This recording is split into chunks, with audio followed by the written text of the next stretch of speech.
Smart Ideas avec Corentin Desjean, bonjour. Bonjour. Bienvenue, vous êtes le cofondateur d'Eclos, vous faites partie des lauréats du concours Move with Manutan, on en parlera évidemment tout à l'heure. Eclos, c'est quoi? C'est vous étiez, je crois, déjà venu en parler, des housses réutilisables pour remplacer le film plastique des palettes, c'est ça l'idée? Exactement, et ça s'est un petit peu étayé. On était des housses réutilisables, maintenant on est un ensemble de produits réutilisables pour palettes. On est des housses et des coiffes qui viennent remplacer le film plastique et les coiffes à usage unique qui sont utilisées aujourd'hui. Vous lancez, c'est l'Eclomat, c'est quoi l'Eclomat? Exactement, alors l'Eclomat c'est un outil, un dispositif, on a dû lui trouver un nom parce qu'effectivement il n'en a pas, qui permet de mettre en place la housse en 40 secondes. Okay. Et donc là, il y a un intérêt, puisqu'au-delà de l'enjeu environnemental qu'on résolvait et de la mise en conformité, on va permettre d'avoir une performance opérationnelle meilleure que le film plastique. Ouais. C'est vraiment 40 secondes, parce que moi je me souviens d'une tente, soi-disant, et en 30 secondes on l'avait déployée, puis on a tous galéré. Oui, alors on a joué un petit peu plus la sécurité, je dirais, avec 40 secondes que les 2 secondes qui étaient vendues, qui étaient effectivement un petit peu ambitieux. Dans 40 secondes, c'est réel. Il va y avoir des options. On peut aller même un peu plus vite chez certains clients qui ont des housses sur mesure, un petit peu plus petites par exemple. On va même plus vite que ça. Elles sont faites de quoi vos housses? Parce que si on remplace du plastique jetable, il faut une solution plus durable. Complètement. Alors les housses sont en polyester. Donc c'est aussi un matériau dérivé du pétrole. En revanche, on a un matériau très résistant et très léger. C'est-à-dire qu'on va avoir une housse qui pèse à peine plus d'1,8 kg. Et donc en une dizaine d'utilisations, on est déjà sur la même quantité de plastique, sauf que nous on peut aller à plusieurs centaines en réalité. Donc c'est ce travail-là sur un matériau très léger et très résistant qui va permettre qu'on va réutiliser, pardon de vous interrompre, qu'on va réutiliser combien de fois? Ça dépend évidemment, j'imagine, des usages, mais...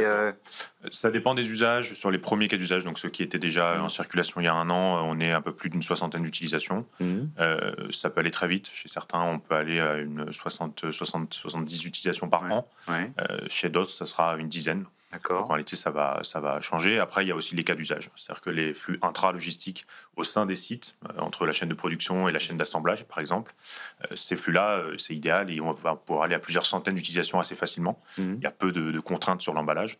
Des flux qui sont sortants, qui vont changer d'opérateur, qui vont changer de pays parfois. Là, ce sera un petit peu plus contraignant et on pourra peut-être s'approcher des 100 utilisations. D'accord. Et alors, vous êtes en quelque sorte aidé par la réglementation européenne d'ici 2030, forte réduction de l'usage du plastique à usage unique dans le transport qui est prévu. Ça crée forcément un contexte favorable pour vous?